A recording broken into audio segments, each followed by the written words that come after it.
If you guys are anything like me, you guys have a hard time keeping gems in your account, and that's something I've struggled with for a very long time, and it's only as of recently that I've been able to kind of hold off on purchasing things on the secondary market.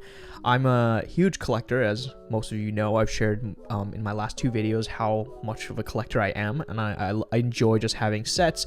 I enjoy having one of each thing, and then in the collector's eyes, having a second one of that one is going to be beneficial for you long term, to be able to flip and make a profit, or for you to be able to sell down the road and still keep your original one, not break up any sets. With that being said, I kind of just want to dive into the Veve secondary market, and I want to talk a little bit about what is, in my opinion, going to be your best long-term holds. And I know there's a lot of people watching this video that have different budgets in mind, so I wanted to be cognizant of that, and I wanted to break it down in the sense of having the budget ranging from the hundreds all the way up to the thousands. This is a really great opportunity for us. We are very, very early into the app, and there's still a lot of great collectibles on the app to be had, and still many more to come. So with the ones that I've listed today, this is just what's available at this time. Starting off at number 5. This is going to be a relatively obvious one. It's going to be the Todd McFarlane Batman. And the reason why I say this is a good long-term investment is the Batman itself is the first appearance of Batman on the Veve app.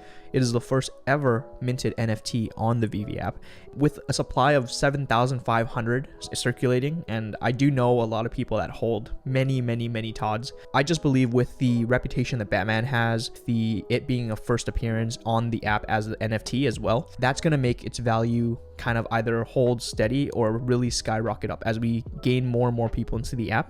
People are going to look 10, 20, 30 seasons down the road. They're going to look back and they're going to see this Todd McFarlane as the first ever minted. And if you guys watch my last video, you know how important the first of something is and how important that is to collectors in general.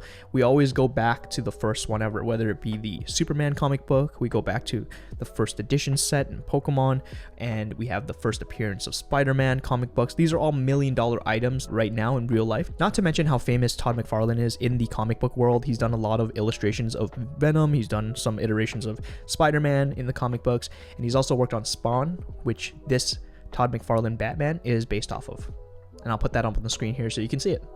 Coming in at number 4 is Spider-Man. So with Spider-Man, that was a pretty obvious one because I had it talked about in my last video. Him being the most famous superhero in the entire world by far, and it's not even close, is going to hold some value inside the app. Again, from a collector standpoint, you have to remember how important the first of something is, and this Spider-Man is the first ever Marvel NFT minted on the blockchain. So 10, 20, 30 years down the road, any other company that has the Spider-Man IP, and even if they get Spider-Man on their app, they will never have the first Spider-Man minted. Even if Veve doesn't take off, you still have the Spider-Man NFT on the blockchain, and that's the first ever Spider-Man minted. And in this category, I'm not just going to classify the secret rare Spider-Man because I know the secret rare Spider-Man is out of a lot of people's price ranges. And I'm going to talk about the common, the uncommon, the rare, and the ultra rare as well. Any of these here are going to be a good long-term hold in my opinion. When this collectible first came out, it started at about $50, and you quickly saw the $50 Spider-Man, the common one, go for about $25, $20. This would have been a great time to pick up, as if you look at the Spider-Man floor right now, you're sitting at about $190, and I believe that this is still a good buy, as this collectible is going to stand the test of time when it comes to just popularity, and it's going to be first appearance and first edition Spider-Man on the blockchain. So coming in at number 3 is still within the superhero realm, is going to be Superman.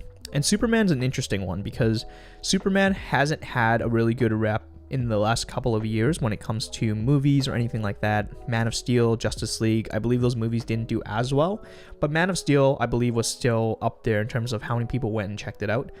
Superman is an iconic superhero. He has this invincibility around him where people always compare him with other superheroes and saying he could beat up anybody, and to some extent that I believe that's true. His only weakness is kryptonite. He is in the Veve app for the first time ever at 8,888 mint, which may seem like a lot now, but in the long term, when there are millions and millions of people on this app, just keep in mind that Superman is one of the first, if not the first, superhero that spun off the entire world of superheroes altogether. So in terms of an iconic standpoint, if you look at Action Comics, which is the Action Comics #1 of Superman actually picking up the car and preventing it from hitting a civilian, that comic book goes for millions and millions of dollars because it is so scarce. It was actually pretty heavily printed back in the day, but people used it as firewood, damaged it, didn't take care of it, and now there's only a few left in the world. That's why I believe that Superman first appearance on the app will make a huge splash in the years to come. So coming in at number 2 is going to be Disney, the entire Disney Golden Moments collection. And yes, I believe that the entire Disney collection is a good long-term hold, and I'll kind of explain why to you. So Disney as an IP is a pretty difficult IP to obtain. And when we had Marvel the first time around with Spider-Man, most of us in the community assumed that we had Disney as well because Marvel is owned by Disney. But it wasn't until Disney was fully announced that we fully got that giant influx of people joining the app. With that being said, all these collectibles are going to have a nostalgia factor. We're going to have people join the app, we're going to have people leave the app, and then long term down the road, you're going to look at this as, oh my goodness, I was there for that drop. I was there for Disney's unveiling. And Disney did something really cool as well. They gave out Disney Plus subscriptions with each collectible that you got, with the Walt and Mickey giving you a 12-month subscription to Disney Plus for free for just owning the NFT itself.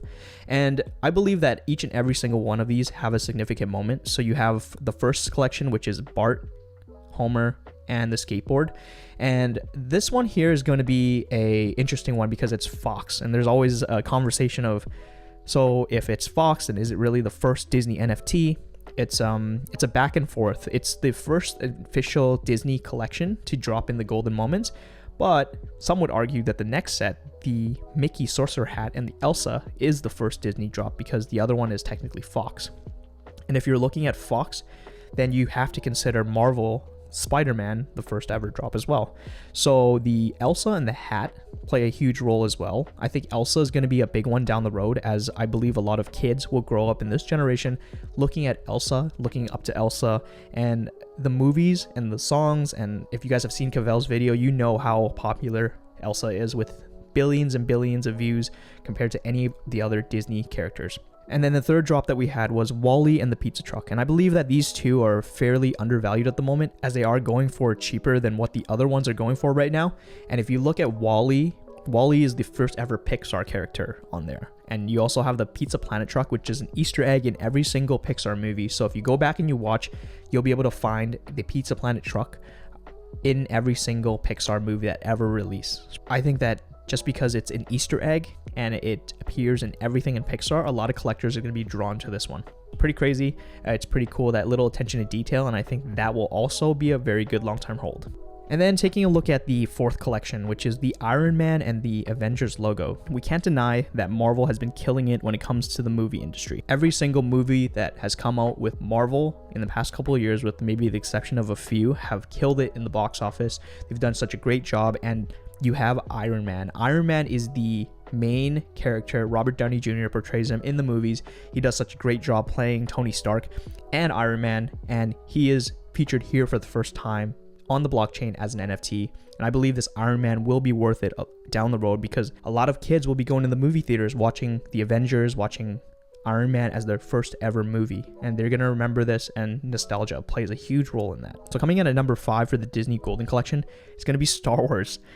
I didn't expect to see a Star Wars NFT on this app until we had hit that mainstream adoption, and you guys can quickly see in the price reflected here that C-3PO and R2-D2 are a lot more expensive than some of these other Golden Moments, and there's reason for that. Star Wars has an entire fandom behind it. If you go to any Comic-Con, you go to any art show that is with creators or panels, and the Star Wars movies are still being made to this day, with The Mandalorian on Disney Plus and how popular Star Wars is. These collectibles speak for themselves. I don't really even need to say anything on these, as it is Star Wars.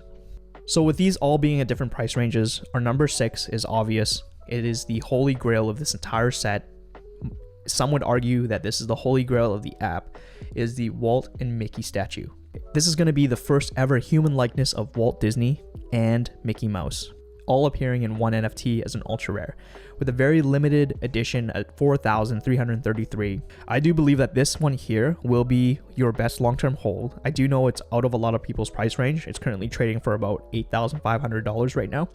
And I believe that if you can work your way up to this one by flipping other NFTs, it is worth the flip up, because this NFT, I believe, will be the only one we ever see of Walt Disney and Mickey Mouse in the same frame, who spun off an entire series of Disney princesses, of Marvel, of everything, and just everything that you know and love and grew up as with a kid was started right here. And that's why I think this will be one of the most, if not the most sought after collectible years down the road. And with the number one collectible on the list that I think is going to be a great hold is going to be the UPS stamps. And the reason why I think this is going to be a good hold is this is a very, very iconic moment for the app, for crypto, for NFTs. You have the US government putting their stamp of approval, no pun intended, on the app that is Veve. And they were okay with us using their IP to create the Day of the Dead stamps. This is a moment in time where I think people have to realize that the whole origin of collecting comes back down to stamp collecting. Stamp collecting was one of the first, if not the first ever collected things. And to bring it back on the app and have someone like David Yu, who is the CEO of this app, understand that and bring it onto the app for collectors is going to be huge. And maybe 20, 30, 40 runs of stamps down the line, this is still going to be the first ever edition stamp that was released on the app, which is absolutely amazing.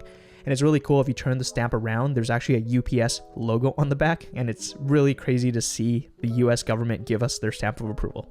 Another collectible that you could interchange here for the stamps is the Pride by Givenchy. And I believe that this one here is going to also stand the test of time, as I believe during the drop for this, there was a part of it that went to charity to support the LGBTQ community. And I believe that the Pride will be an amazing collectible to hang on to long term. I wish I had known that this was the one officially commissioned by Givenchy, because you have the Amelia Earhart, you have the Cleopatra, and you have the rewind button. The Pride was the only one that was actually commissioned by them. It was featured in a magazine. It was also on their front page for a very long time on their website. And so I think that this one here, from the first ever high-end fashion designing brand, is going to be huge as well. In conclusion, I believe that first and foremost, as a collector on this app, you should be collecting what you love. It's important to keep these things in mind if you are going to be investing in the app for monetary purposes. And down the road, we're going to see a lot of other brands release, but keep in mind that the ones I mentioned here will always be some of the first ever on the app. So to cap it off, I'm going to quickly tell you guys what my favorite collectible is. It's actually the Tristan Eaton Ultra Rare. I just love the way that this is designed. I love the expression on the character. I love the way he has his hammer tucked behind his back. And I love the colors that pop from this collectible. And that's why I have him as my profile picture. I'm looking forward to Veve eventually becoming interoperable, which means that the collectibles can be moved from different platforms to different platforms. And I want to take advantage of the Twitter verified profile pictures. And hopefully I can use that as my profile picture. I'm really excited to see where this company is 2 to 3 years from now. I believe that 2022 will be Veve's year, and we're going to see a huge spike in a lot of users coming into the app for the first time and learning about collectibles. If you guys enjoyed today's video, please leave a like, subscribe, and if you have any feedback for me, please leave it in the comment section below, and I'll see you guys in the next one. Peace out.